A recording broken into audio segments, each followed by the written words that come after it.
ಎಷ್ಟು ಮಾತಾಡ್ತೀಯ? ಯಾರನ್ನ ಕಾಯ್ತಿದ್ದೆ ಮಜಾಕ್ ನೀನು? ಜಾಸ್ತಿ ಮಾತಾಡ್ಬೇಡ, ಮುಚ್ಕೊಂಡ್ ಮಲ್ಕೋ. ಹೋಗಿ ನಿನ್ ಡ್ರಾಮಾ ಎಲ್ಲ ಬಾತ್ರೂಮ್ ಅಲ್ಲಿ ಮಾಡು. ಇಡಿಯಟ್ ಎಲ್ಲಿಂದ ಬಂದಿದ್ಯಾ ಗೊತ್ತು ನೋಡಿ.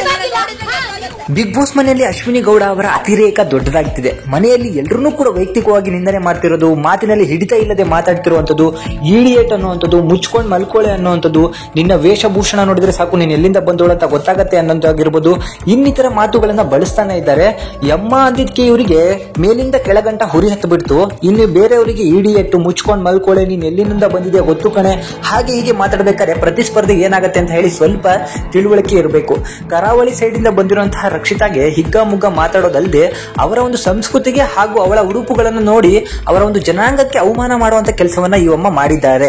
ಇನ್ನೊಂದೇನ್ ಹೇಳ್ತೀನಿ ಅಂತ ಹೇಳಿದ್ರೆ, ಬಿಗ್ ಬಾಸ್ ಮನೆ ಒಳಗೆ ಬಂದ ನಂತರ ಎಲ್ಲರೂ ಕೂಡ ಒಂದೇ. ನಿನ್ನ ಹತ್ರ ದುಡ್ಡಿದ್ರೆ ಅದು ನಿಮ್ಮ ಮನೆಯಲ್ಲಿ ಇಟ್ಕೋಬೇಕು ಹೊರತು ಬೇರೆಯವ್ರ ಮೇಲೆ ಚಲಾಯಿಸಲಿಕ್ಕೆ ಬರಕ್ ಆಗೋದಿಲ್ಲ. ಯಾಕಂದ್ರೆ ನೀನ್ ತಿಂತಿರೋದು ನಿನ್ ದುಡ್ಡಿಂದ, ಅವ್ರು ತಿಂತಿರೋದು ಅವ್ರ ದುಡ್ಡಿಂದ. ಅವ್ರ ಯೋಗ್ಯತೆಯಿಂದಾನೇ ಅವರು ಬಿಗ್ ಬಾಸ್ ಮನೆಗೆ ಬಂದಿದ್ದಾರೆ, ನೀನು ಅದೇ ಬಿಗ್ ಬಾಸ್ ಮನೆಗೆ ಬಂದಿರೋದು. ನಿನಗೆ ಯಾವ್ದೋ ಟಾಪ್ ಲೆವೆಲ್ ಬಿಗ್ ಬಾಸ್ ಮನೆಯನ್ನು ಕೊಟ್ಟಿಲ್ಲ.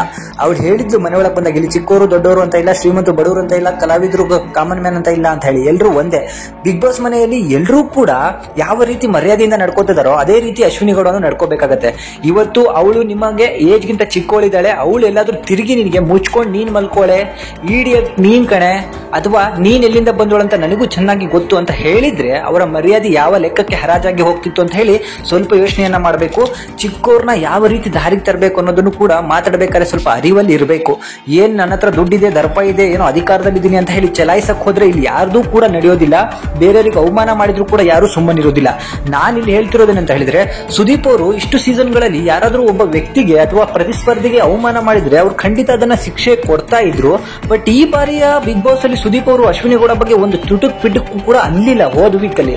ಬಟ್ ಅದನ್ನ ನಾನು ಸಮರ್ಥಿಸಿಕೊಂಡಿದ್ದೆ ಈ ಹಿಂದಿನ ವಿಡಿಯೋಗಳಲ್ಲಿ. ಜನ ಹೇಳ್ತಾ ಇದ್ರು ಯಾಕೆ ಅಶ್ವಿನಿ ಗೌಡಗೆ ಹೆದರ್ತಿರೋ ರೀತಿ ಕಾಣ್ತಾ ಇದೆ, ಅಶ್ವಿನಿ ಗೌಡ ದುಡ್ಡು ಕೊಟ್ಬಿಟ್ಟು ಒಳಗೆ ಬಂದಿದ್ದಾರೋ ಅನ್ನೋ ರೀತಿಯಲ್ಲಿ ಮಾತಾಡ್ತಿದ್ರು. ಅದಕ್ಕೆಲ್ಲ ನಾನು ಉತ್ತರ ಕೊಟ್ಟಿದ್ದೆ, ಆ ರೀತಿ ಇಲ್ಲ, ಸುದೀಪ್ ಅವರು ಮಾತಾಡ್ತಾರೆ ಬಟ್ ಅಲ್ಲಾಗಿದ್ದು ಸರಿ ಅಂತ ಹೇಳಿ. ಬಟ್ ಈಗೆಲ್ಲೋ ನನಗೆ ಅನಿಸ್ತಾ ಇದೆ ಅವರಿಗೆ ತೀರಾ ನೀವು ಜಾಸ್ತಿ ಅವರ ವೈಯಕ್ತಿಕವಾಗಿ ಮಾತಾಡ್ಲಿಕ್ಕೆ ಬಿಟ್ಬಿಟ್ಟಿದ್ದೀರಾ. ಒಂದು ಜನಾಂಗಕ್ಕೆ ಅವಮಾನ ಮಾಡೋ ರೀತಿಯಲ್ಲಿ ಅವ್ರು ಮಾತಾಡ್ತಿದ್ದಾರೆ. ಒಬ್ಬರ ಬಟ್ಟೆ ವೇಷಭೂಷಣ ನೋಡಿ ಅವ್ರನ್ನ ಅವಮಾನ ಮಾಡೋ ರೀತಿಯಲ್ಲಿ ಮಾತಾಡ್ತಿದ್ದಾರೆ ಅಂದ್ರೆ ಅವರಿಗೆ ನಿಜವಾಗ್ಲೂ ಕೂಡ ನೀವು ಕಿವಿ ಮಾತನ್ನ ಹೇಳಬೇಕು, ಮತ್ತೆ ಅವರಿಗೆ ಉರಿ ಹತ್ಕೊಳ್ಳೋ ತರ ಮಾತಾಡ್ಲೇಬೇಕು ಅಂತ ಹೇಳಿ ನನಗನ್ಸುತ್ತೆ. ಇವಾಗ್ಲೂ ಕೂಡ ಸುಮ್ಮನೆ ಇದ್ರೆ ಇವತ್ತು ಅಶ್ವಿನಿ ಮಾಡಿರುವಂತಹ ಅವಮಾನ ಮುಂದೆ ಎಲ್ರಿಗೂ ಕೂಡ ಮಾಡ್ತಾರೆ. ಇವತ್ತು ರಕ್ಷಿತಾ ಇರುವಂತಹ ಚಿಕ್ಕ ಹುಡುಗಿ ಇರೋದಕ್ಕೆ ಅದನ್ನ ಸಮಾಧಾನದಿಂದ ತಗೊಂಡಿದ್ದಾಳೆ ಹೊರತು ಬೇರೆ ಏನಾದ್ರೂ ಆಗಿದ್ರೆ ಗ್ರಾಚಾರ ಬಿಡಿಸುವಂತ ಕೆಲಸ ಆಗಿರೋದು. ಇದೇ ಜಾಗದಲ್ಲಿ ನಮ್ಮ ಲಾಯರ್ ಜಗದೀಶ್ ಇದ್ದಿದ್ರೆ ಇವತ್ತು ಅಶ್ವಿನಿ ಗೌಡ ಅವ್ರನ್ನ ಗ್ರಾಚಾರ ಬಿಡಿಸುವಂತಹ ಕೆಲಸವನ್ನ ಮಾಡ್ತಿದ್ರು. ಇದ್ರ ಬಗ್ಗೆ ನಿಮಗೆ ಏನಿಸುತ್ತೆ ಕಮೆಂಟ್ ಮಾಡ್ತಿರ್ತೀವಿ. Thank you.